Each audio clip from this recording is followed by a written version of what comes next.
What up, my poker peeps? As you can see, we're here at Orange Park Best Bet. We're gonna jump in there, try to get in 4 or 5 hours today. I had to come over here. I was off today. Today is Wednesday, August 16th. Got a golf tournament coming up this coming Monday, so I had to come get some golf balls. I went yesterday, had a practice round.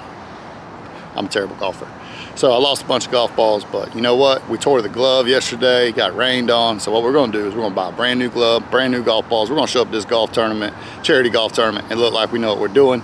Hopefully they don't see the first tee box. But anyways, let's get in here and let's see if we can run it up today.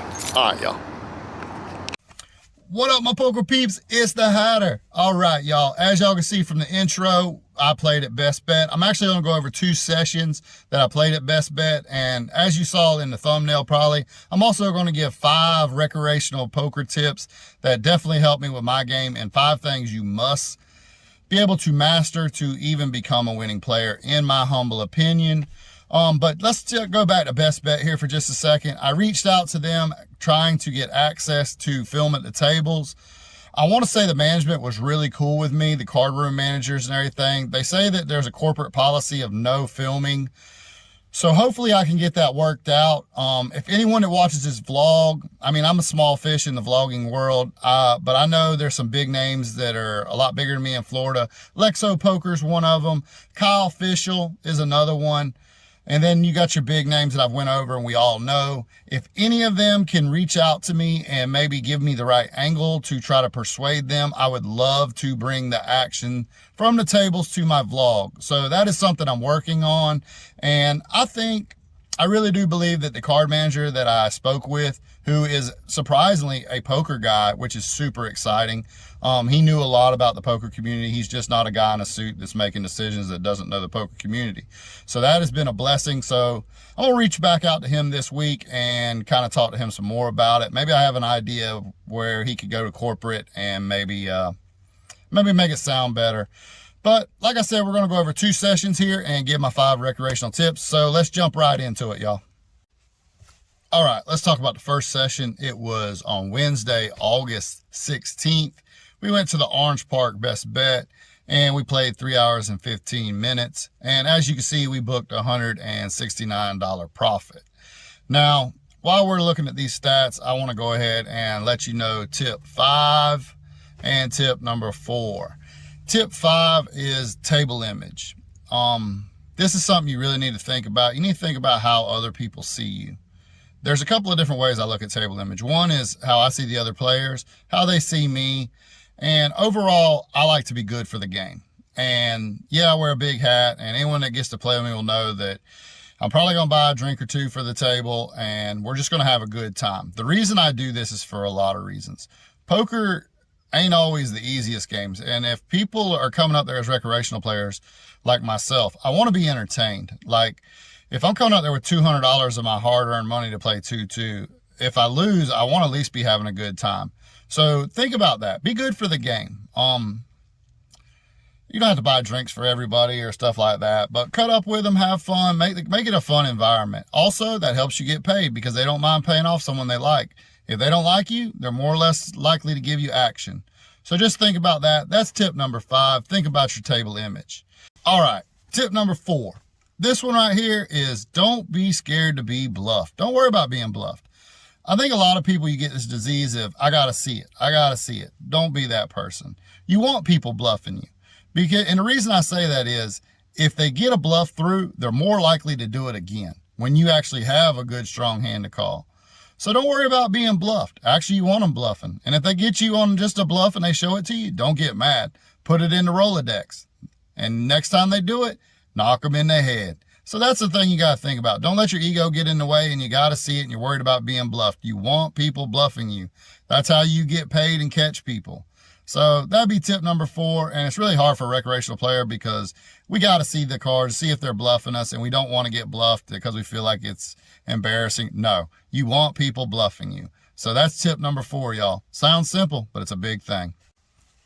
All right, so let's go on to the next session now. This session was on Saturday, August 26th, and we're back at Orange Park Best Bet. Now, this session, I'm going to go ahead and You see the results, but I'm going to try to go in step by step as I give the next 3 tips. Tip number 3, as a recreational player, we get married to big hands, whether it be aces through jacks or ace king. In this session, I'm going to be honest with y'all, when I first sat down, the very first hand, I looked down at aces.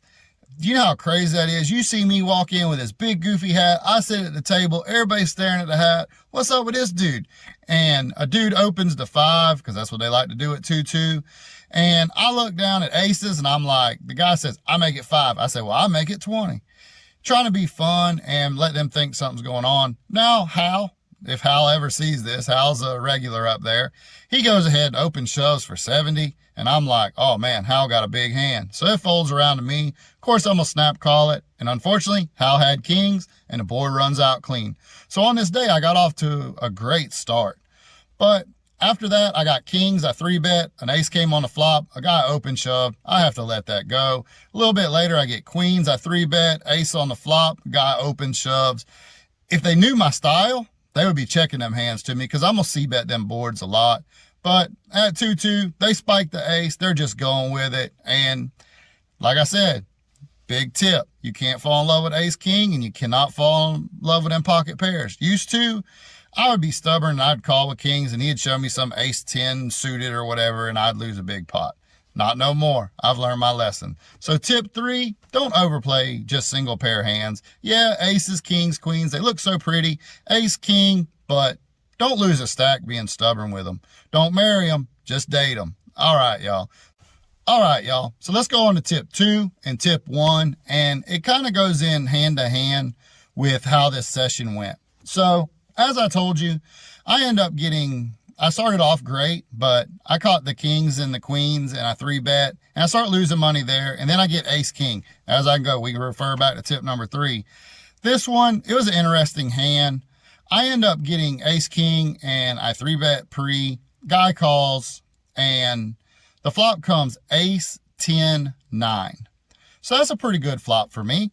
So I go ahead and c-bet, the guy calls, the turn comes a 7. This is probably where I make a mistake. I end up betting kind of small again, and the guy calls, and the river comes a 9.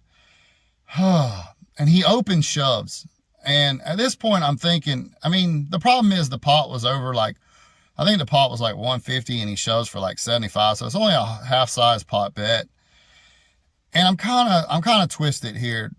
He could have a weaker ace and now the 9 and he thinks the 10's going to play and maybe he's trying to get me off a chop, not knowing I have ace king.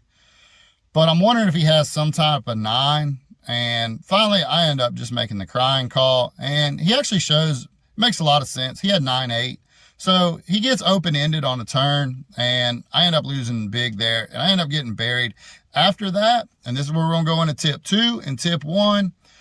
Tip 2 is bankroll management. Used to, I'd go up there with maybe 1 to 2 buy-ins. If I lost it, I'd have to leave. Now I'm a lot more confident in my overall game and my skills. So I bring multiple buy-ins, and I try to keep my mental game. And that's why I say 2 and 1 got to go together, because tip number 1 is mental game. And I am a big believer in mental game. You can have all the strategies, all the GTO, game theory, optimal plays. You can have all that. But if you cannot control tilt, you will never win in this game. I will argue it to my death. You cannot win if you are tilting money away. So with that being said, I did struggle a little bit after I end up, because I got buried. As you can see by the tracker up here, I was down 285 at one point. And yeah, that's not a lot. And that's where bankroll management comes in. It's not a big dent in my bankroll. So I know, hey, just keep on plugging along. Now, there was about 3 or 4 orbits where I played a little too loose, trying to catch back up and get all that back quickly. And I'm a little embarrassed to admit that on here because I shouldn't be like that. But there was a hand that I should have played that was kind of like it was an in-between play. And it was a 3-way all-in, and I would have had a call. And I don't know if I was getting the right price. And I'm being results-oriented right here. And I would have won, I would have had 2 overs to what they had. So, it is what it is. So that kind of got in my head. And then when the ace-king happened, I got a little tilted. No, I wouldn't say tilted. I got frustrated a little bit. So, like I said, 3, 4 orbits go by, and I'm playing a little too loose, and I get down a little more. But then I say, you know what, Hatter? Get your crap together. If you're going to make these vlogs and talk to these people, you need to play to your style and not make the mistakes. You can't sing it and not do it. So, or is it you can't preach it and not do it? I don't know. It's one of them crazy sayings that I'm not good at. But anyways, so I get my act together, have me a couple drinks, because that calms my nerves and makes me be a little more patient. I know that sounds crazy, but the drunk hatter is the fun and better hatter. So we end up getting in there and we grind and grind and grind. As you can see, we end up playing like 8 hours, which is a really good session for me. I wish I could get more 8-hour sessions in there. And we ended up battling. As you can see, we low pointed 285 in a hole, and we ended up booking a $540 profit. So great day overall. And like I said, these 5 tips right here, if you stick to them, I promise you, it'll increase your win rate and help you out. And before I go, I just want to say, I hope to get with Best Bet and get this all worked out. Also, I'll be going and playing on the live stream again, probably in September. So I will update y'all here on that. And big news, this coming weekend, Labor Day weekend, me and a bunch of my buddies are headed to Biloxi, Mississippi. There will be a little bit of poker, but I'm going to take y'all along the way and introduce y'all to some of my crazy friends and all the crazy stuff we get into. It should be a fun trip from the van ride out with 11 of my buddies in one van. Whew, that's going to be crazy, y'all. I'll bring you some of that and all their shenanigans, and that'll be in some upcoming vlogs. So I'll see y'all soon. Until then, good luck on the field, everybody.